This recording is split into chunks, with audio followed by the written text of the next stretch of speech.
Ale, Dani, levántense.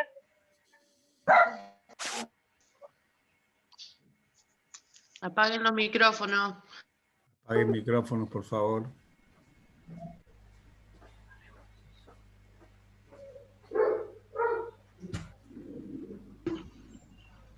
Y le tenés el micrófono.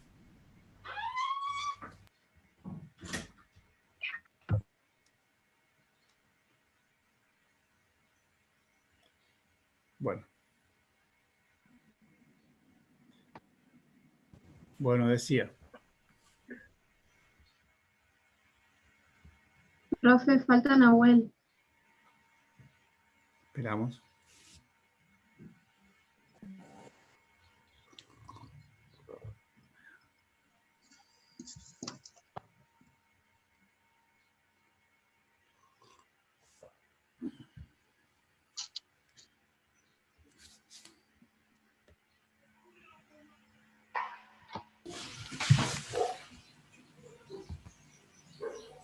Hola, Pablo.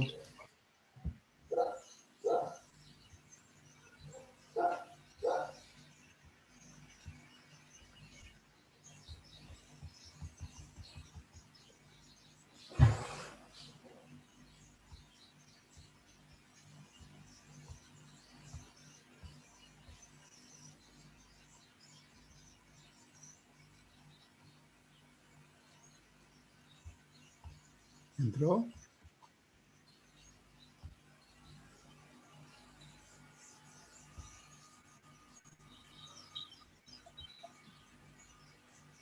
Está. Hola, Nahuel. Bien.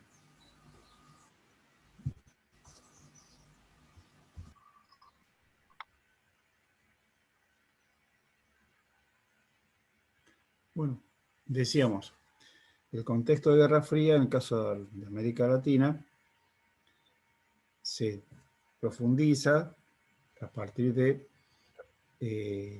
la victoria del Che y de los hermanos Castro en Cuba, que instauran el primer gobierno socialista. Entonces, una de las estrategias es plantear programas del desarrollo, es decir, desarrollo económico y social, es decir, incentivar la organización de trabajadores y de trabajo en función de los parámetros del capitalismo para mejorar las condiciones de vida. Y se da en América Latina y en África y en Asia lo que conocemos como la Revolución Verde. Es decir, tratar de aumentar la productividad y los ingresos de los sectores campesinos y sectores populares para evitar que inicien sus acciones de organización revolucionaria. Y es una forma de penetración estatal del capital estadounidense y de la ideología estadounidense. Recuerden que la idea del desarrollo es de que las personas y las sociedades y los países van a evolucionar, o sea, en forma natural, desde un estado de subdesarrollo a un estado de desarrollo. No plantean la idea del conflicto, no plantean la idea de la acumulación diferenciada, no plantean la cuestión de la explotación, nada. Y que la responsabilidad de ese proceso es de carácter absolutamente individual.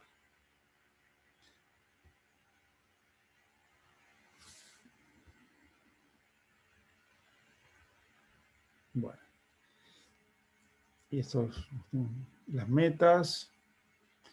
Y la educación es concebida como un factor esencial para el comportamiento y la dinámica del proceso de desarrollo según este modelo norteamericano.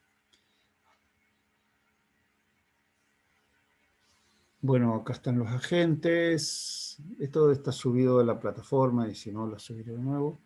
Vamos a subir. Y los supuestos, esto es importante. Se supone que la educación favorece la movilidad social, ayuda a elevar el nivel de aspiraciones, es motivador de mayor productividad y es capaz de disolver influencias anteriores. Y tiene una capacidad para adaptar las mentalidades. Esta situación, estos parámetros, estas perspectivas, claramente tienen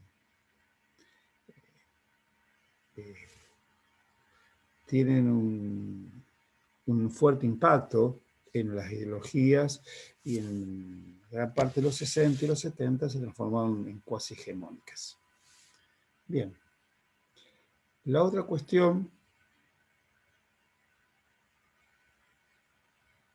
que es importante destacar, que son el otro elemento nuevo por el cual se va a asegurar el dominio de Estados Unidos en el contexto de la fuerte diferenciación o el fuerte enfrentamiento con los países comunistas, es el desarrollo de lo que se conoce como la teoría de la seguridad nacional. Es decir, Estados Unidos y sus aliados, las burguesías locales, van a considerar al ejército como la herramienta primordial para defender a los países de América Latina, los países de todo el mundo, del avance comunista. Y se plantea esta doctrina por la cual la seguridad de las naciones está basada en el rechazo de la persecución, el hostigamiento de todo el ideario revolucionario o progresista. Es así que América Latina va a verse involucrada en la Guerra Fría y el ejército va a ser el máximo articulador de estos mecanismos de penetración estatal, estos mecanismos de penetración represivas, y vamos a ver cómo en la década de los 60 se empiezan a instaurar en toda América Latina gobiernos de carácter militar. Hay dos ejemplos que son paradigmáticos. El primero es el gobierno en Brasil, que en el año 1964 termina con la experiencia del Estado Novo, con las experiencias de Gouchard, de Vargas, y la experiencia que estaba llevando adelante, entre otros, Freire, en el norte de Brasil, en Recife, que tiene que emigrar, y que tiene que exiliarse, no emigrar, y que va a estar este gobierno desde el año 64 hasta el año 88. Es decir, va a estar 24 años en el gobierno.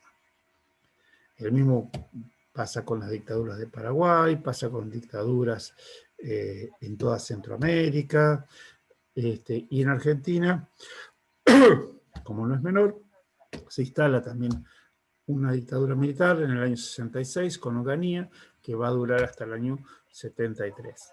Sin embargo, va a haber un golpe en Argentina en el año 62, en el cual Frondizi es derrocado.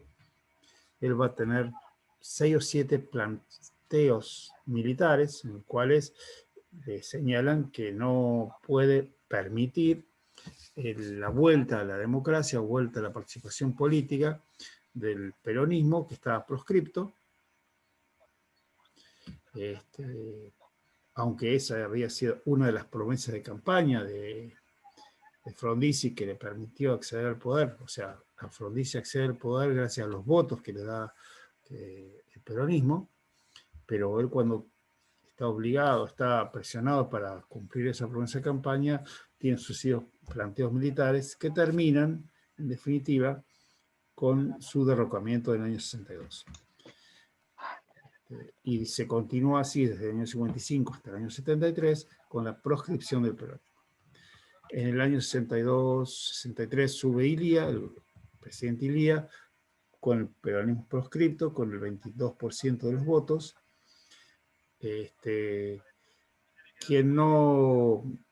Quien dura solamente 2 años y medio, sufre un nuevo golpe de Estado.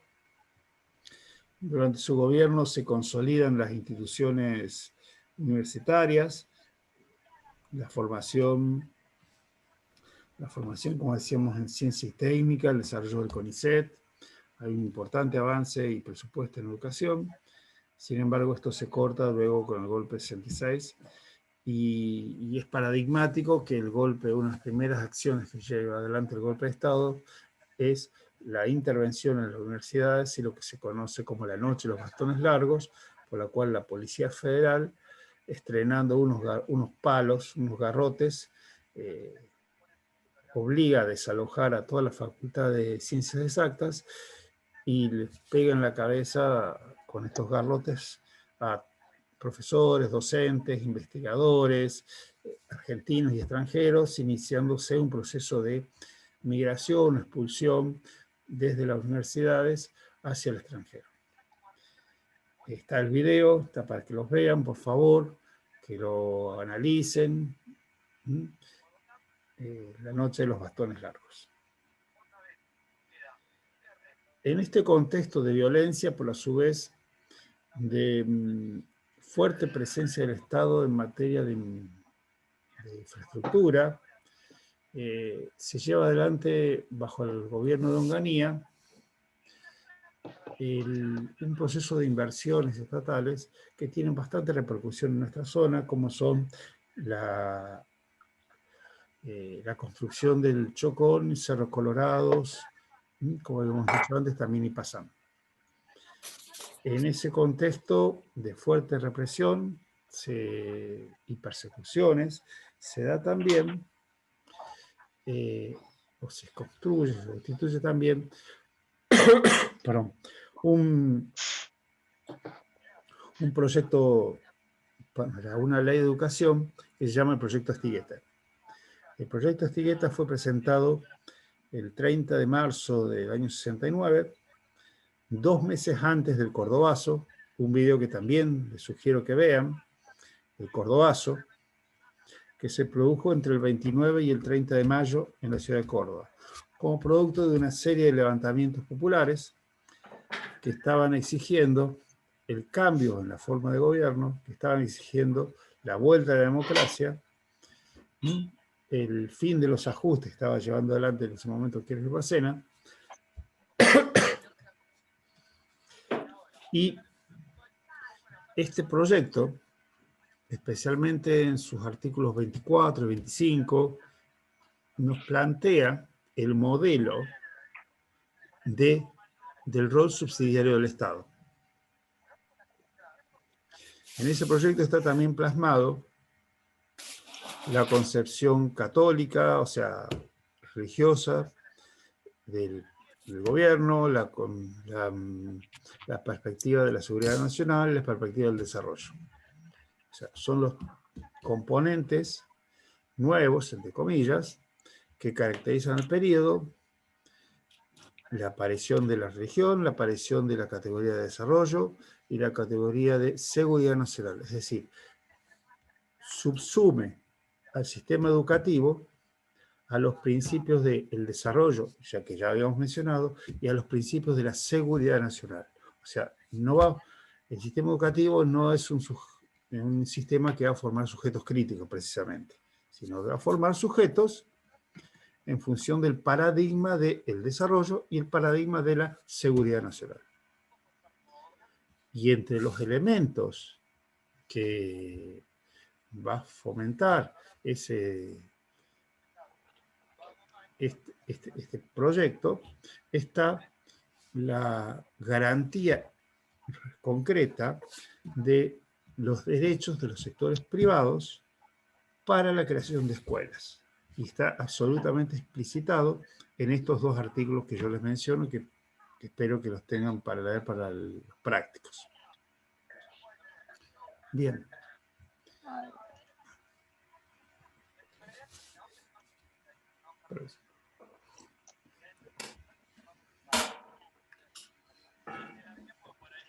¿Se entendió hasta ahora? ¿Alguna pregunta? Sí, profe, hasta ahora bien. Bien. O sea, estamos en la década de los 60. Para aclarar, es la época de Mafalda. Es cuando sale Mafalda. Es la época de cuando sale, por ejemplo, el Ford Falcon, el 13B, el 12B. Es esa época, es la época también del origen del rock, de la minifalda, del pelo largo. O sea, hay una sociedad contestataria a esta prédica, que se refleja, por supuesto, en el campo educativo, pero por fuera del sistema educativo. no está hacia adentro del sistema, sino está por fuera del sistema educativo. El sistema educativo se mantiene muy, muy rígido. Hay algunos docentes, como por ejemplo Salinas, maestro Salinas, que plantea propuestas. Está la influencia de Freire, está llegando la influencia de Freire, un Freire que en el 64 tuvo que emigrar de Brasil, se fue a Chile, y desde ahí sus escritos están llegando a Argentina, especialmente la pedagogía del oprimido y la pedagogía para la liberación, que fueron publicadas en 69 y 68 acá en Argentina. Hay mucha actividad docente en las fábricas, en los barrios, pero no dentro de las instituciones educativas. Ahí se mantiene un fuerte y rígido control. Sí podemos ver como un cambio es la introducción dentro de las escuelas de las perspectivas más bien de carácter psicologista, donde algunos autores plantean una psicología de carácter conductista, es decir, se plantean los sujetos que son iguales sin diferenciar el contexto. O sea, lo mismo un sujeto en Buenos Aires que en Formosa y en Córdoba. Pero ya se introduce la psicología dentro del sistema educativo como una mirada un poco más holística, pero teniendo en cuenta siempre esta perspectiva, diría, naturalista o de desvalorización. O sea, siempre hay una cuestión de diferenciaciones muy fuerte. El sistema educativo con esta perspectiva podemos decir que aumenta y profundiza las desigualdades. Porque hay un elemento muy fuerte que cambia, que es la concepción de derecho.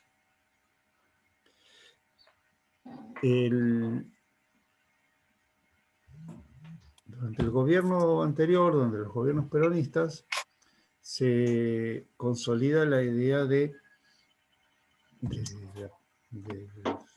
Estado como garante del derecho social, con una figura de un rol reparador por parte del Estado. Acá se redefine la concepción de derecho y se plantea y se vuelve a una concepción de derecho personal que recupera los elementos de la concepción de derecho individual propio del siglo XIX, es decir, que el responsable por tu aprendizaje, por tu progreso, está dado por tus esfuerzos, por tus capacidades, por tus dones, y que el Estado y que la educación debe abarcar o abordar todas las dimensiones de la persona. Esto es la novedad del derecho personal. ¿Por qué? Porque incorpora la idea de educación integral. Es decir, y acá hay una matriz que es bastante controversial, pero que en la década de los 60 la idea de educación integral está reflejada por el ideario de una educación física, mental y espiritual. Es decir, incorpora al sistema educativo la dimensión religiosa como parte de la responsabilidad educativa por parte de los docentes. Eso, por supuesto, tiene resistencias, pero esas resistencias son relativas y tienen que ver mucho con los niveles. En algunos niveles se refleja más esa resistencia y otros niveles se naturaliza y depende mucho de los docentes. Lo que sí es cierto es la presencia muy, muy importante, por lo menos de las autoridades religiosas hacia adentro de las escuelas. O sea, estas escuelas nacionales de pronto van a tener entre los invitados a los actos, a los curas, a alguna monja, van a empezar a parecer cada vez más virgencitas, crucifijos y todos esos rituales religiosos católicos dentro de las escuelas nacionales. Cosa que si los ponemos a pensar en la época de Sarmiento, en la época de la ley 1420, eso casi no existía. Es decir, la Iglesia siempre tuvo como foco en esos momentos e interés la catolicidad de todo el sistema educativo. Hoy esa situación no se da. Hoy los intereses de la Iglesia van por otro lado. Bien.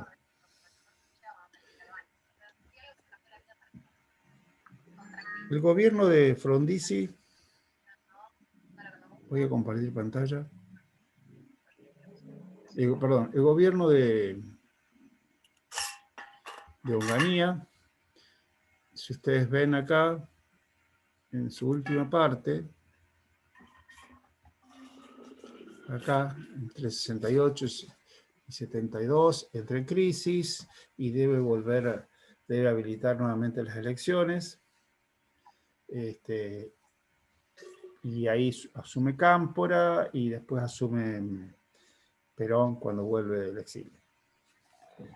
Pero claramente desde el 68 al 76, el mundo, no solamente Argentina, sino el mundo, vive lo que se denomina la crisis de los 70. Esta crisis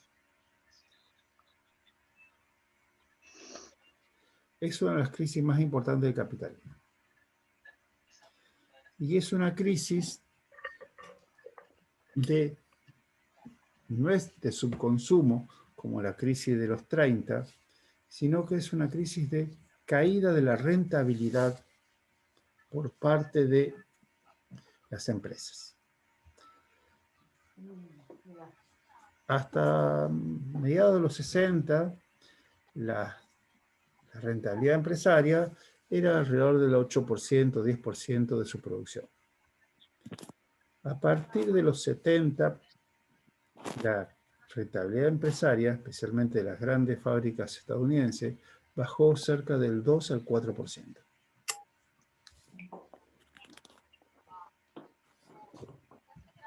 Eso se debió, y acá está el debate que les quería proponer, es decir, esto tiene dos líneas explicativas. Hay una línea explicativa que es la neoliberal y otra línea explicativa que son las líneas críticas. En la línea explicativa del pensamiento neoliberal, que está Hayek, que está la escuela de Chicago, con Milton Friedman principalmente, los dos pilares de la escuela neoliberal, van a plantear que la caída de las tasas de ganancia por parte de las empresas se debe al exceso de impuestos que pagan las empresas, que le impiden reinvertir y que son, por lo tanto, las que coaccionan o limitan la libertad de las empresas, de los individuos, para poder elegir. Es decir, la excesiva presencia del Estado limita, por un lado, a las empresas para que puedan competir, porque tienen que pagar muy altos impuestos y, por lo tanto, sus precios son más altos. Y, por otro lado, esta obligación que tienen entre comillas, obligación de asistir a ciertos lugares, por ejemplo, a la escuela pública o la universidad pública o a los hospitales públicos, los obliga a dejar de lado su libertad de elección, su libertad de decidir si quieren o no ir a la escuela pública o ir al hospital público, son obligados a afiliarse y demás. Es decir, el discurso neoliberal se sostiene de que en la crisis de los 70, es decir, esta baja la tasa de ganancia, se debe a que las empresas pagan mucho que las personas no tienen libertad de elegir y como no pueden elegir, no hay competencia. No pueden elegir si van a una escuela pública o una escuela privada, no pueden elegir supuestamente si quieren comprar, si quieren ir a un hospital público o un hospital privado, etcétera, etcétera. Esta es una de las explicaciones que va a tener un fuerte predicamento y que va a justificar toda la implementación de las políticas neoliberales a partir de los 70 y los 80, y que va a llevar a todo el proceso de vaciamiento y ajuste del Estado y de nuevas reglas del juego. Las explicaciones críticas contextualizan la crisis señalando varios elementos. Primero, la caída de la tasa de ganancia de las empresas estadounidenses principalmente se debe a la falta de competencia que van a tener frente al desarrollo tecnológico que están teniendo las industrias japonesas. Los japoneses, a partir de mediados de los 60, implementaron un desarrollo tecnológico que conocemos como el toyotismo, el cual plantea la búsqueda de la calidad como un eje fundamental de la producción y tener en cuenta al comprador, o sea, al demandante, para la elaboración de sus productos. Para eso le van a necesitar una articulación diferenciada entre los trabajadores, los armadores y los diseñadores. Van a plantear que en el diseño, en la elaboración del trabajo, en el armado de los vehículos, estamos hablando de Toyota, no van a estar separados o escindidos los trabajadores con los diseñadores. Este modelo se enfrenta, colisiona con el modelo propio de los estadounidenses, que es el modelo fordista, por donde establecía, por un lado estaban los trabajadores, y por otro lado, o sea, los que armaban los autos estaban en la línea de montaje, y por otro lado estaban los que diseñaban, los ingenieros. Y que los trabajadores solamente implementaban lo que decían los ingenieros. En el modelo toyotista no. Hay un trabajo de articulación entre los dos saberes. Eso le da flexibilidad a articular nuevos mecanismos de producción, mejor eficiencia y atender mejor a las pautas del mercado. Es decir, pensar en la demanda, no solamente pensar en la oferta. Es así que tenemos, por ejemplo, ahora, si uno quiere comprar un vehículo, qué sé yo, un Toyota, uno tiene, del mismo vehículo, tiene por lo menos 5 o 6 versiones. Nahuel, ¿qué te pasó? Nahuel se congeló.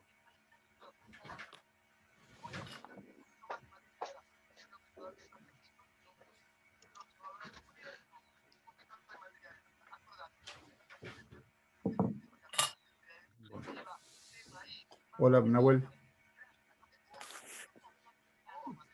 Se había parado la emisión tuya.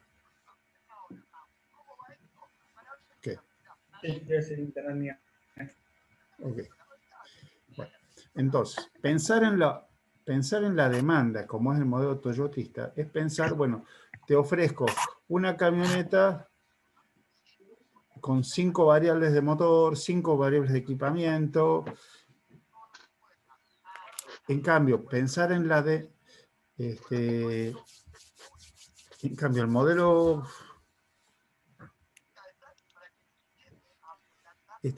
en cambio, el modelo fordista te ofrecía un modelo o 2 modelos. Eso llevó a que las fábricas japonesas compitieron con mucho éxito contra las empresas americanas, sumado a esto que en el año 73 se dio un aumento muy importante en el costo del petróleo, producto de la creación de los países exportadores de petróleo, la OPEP, la Organización de Países Exportadores de Petróleo, que llevó adelante la nacionalización del petróleo en muchos países, especialmente Egipto, donde fueron sacados, corridos las empresas americanas y británicas, como la British. Entonces, el precio del petróleo aumentó considerablemente. Eso tuvo como consecuencia que los grandes autos americanos tuvieran un consumo de nafta mucho más elevado que los autos japoneses, donde tenían la tecnología de mayor respeto por el consumo de nafta. A eso se le suma que... Nahuel se congeló. Sí, a eso se le suma que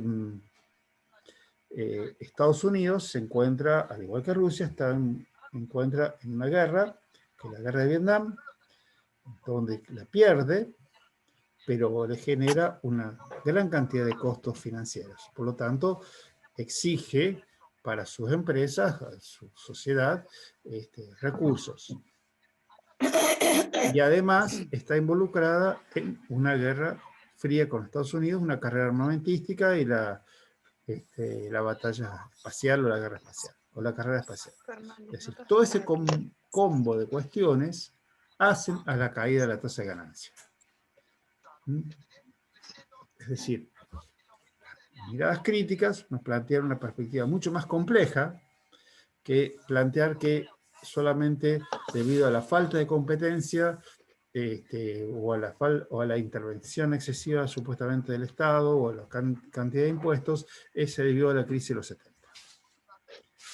Esta crisis en Argentina se estalla en el año 75, ya con el gobierno de Isabel Martínez de Perón. Perón había fallecido en el año 74. En una Argentina bastante convulsionada por enfrentamientos entre algunos grupos subversivos y también por la caída de la tasa de ganancia. Estalla en el 75 con lo que se conoce como el Rodrigazo, que fue el primer ajuste que hubo en el país. Bastante significativo. Este Rodrigazo y esta situación de descontento social van a justificar algo impensado un año antes, que era la vuelta de los militares al poder, que van a tomar el poder el 24 de marzo y van a establecer un gobierno dictatorial con la implementación de un Estado que decimos un Estado terrorista. No entendemos que se aplicaron torturas o un sistema de tortura, no. Entendemos que el Estado es un Estado terrorista, o sea, la forma de legitimarse y llevar adelante el proyecto político es mediante el terror. Bien. Esta crisis de los 70 es una crisis que es bisagra. ¿Por qué? Porque al aplicarse en nuestro país y en Chile y en casi toda América Latina la situación de terror y de gobiernos dictatoriales, va de la mano por la redefinición también del régimen de acumulación. ¿Por qué resumir las 5? El régimen de acumulación, que habíamos dicho que se basaba en la industria sustitutiva de importaciones y en la última etapa con la presencia muy fuerte de capital extranjero, era un país industrial, con dificultades, sí, pero era un país que se estaba industrializando. La propuesta de los gobiernos de dictadura en Argentina fue seguir el modelo neoliberal, abrir las importaciones, abrir la llegada de los capitales extranjeros, pero de carácter especulativo, no de carácter para inversión industrial, sino para la especulación, es decir, para lo que se denomina la timba financiera. Es decir, venían en dólares, el Estado Nacional le garantizaba una altísima renta en dólares y a la brevedad esos capitales se iban a extranjeros. Es decir, no dejaban ninguna ganancia real y concreta. Es lo que vivimos en los últimos 4 años bajo el gobierno de Macri, que nos llevó a la situación actual. De pasar de 200.000 millones de dólares con una deuda regulada a pasar a, no sé, cerca de 400.000 millones de dólares que tenemos ahora de deuda. Que aumentó más de 120.000 millones de dólares la deuda de Macri, que no dejó ningún bien, nada que podamos constatar como productivo, porque fue todo especulación financiera. Es lo que se denomina la fuga de capitales. Bueno, ese proceso se denomina, ese modelo económico se denomina modelo primario rentístico financiero. Es primario ¿por qué? Porque se considera que la riqueza, el eje de la riqueza, tiene que estar dada por las posibilidades naturales que tiene el país. Y las posibilidades naturales que tiene el país claramente son la agroindustria. Por lo tanto, se deja de lado, o se desvaloriza, se deja en segundo plano, todo el desarrollo industrial autónomo que se venía hasta ese momento. Este cambio de paradigma no se da de un día para el otro. Este cambio de paradigma comienza bajo el gobierno de la dictadura militar. Comienza. El principal elemento que da puntapié inicial a este cambio de paradigma es la Ley de Entidades Financieras de abril del año 76, impulsada por Martínez Dios, que es la que actualmente rige, que posibilita este proceso de especulación. Sin embargo, el desarrollo industrial, si bien entra en un proceso de crisis, todavía el Estado no puede llevar adelante un proceso de privatización masiva como era intenciones del ala economicista de la dictadura militar. ¿Por qué? Porque gran parte de las empresas que se querían privatizar eran del área de defensa. Y esas empresas tienen la resistencia por parte de los jerarcas militares para que se privaticen.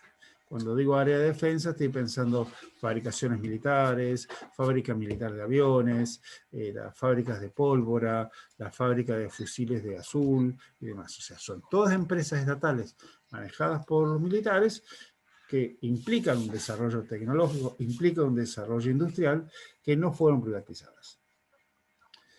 Y recién van a ser privatizadas en los 90. Es decir, lo que vemos es que desde los 60 empieza ya un proceso de corrimiento del Estado, de privatizaciones, pero que ese proceso de privatización demora casi 30 años. Y que se consolida claramente con nuevas reglas del juego a partir de los 90 y todas las reformas estatales de los 90. Bueno, falta un minuto y ya llegamos al final de la clase. Bueno, cualquier cosa, mensajes, por donde ustedes quieran, y nos estaremos viendo en las clases. Profe, ¿vas Sí. a subir las clases? Sí, mira, estoy filmándolas en vivo por Facebook. ¿Ahí? Sí. Ah, bueno. Creo que se van a subir. Lo que no tienen el vivo de Facebook son los Power. Eso no me lo permite. Así que los voy a grabar y los voy a subir con los Power en el YouTube de la cátedra, para que se vean los Power. ¿Qué pasa? Bueno, nos estamos viendo.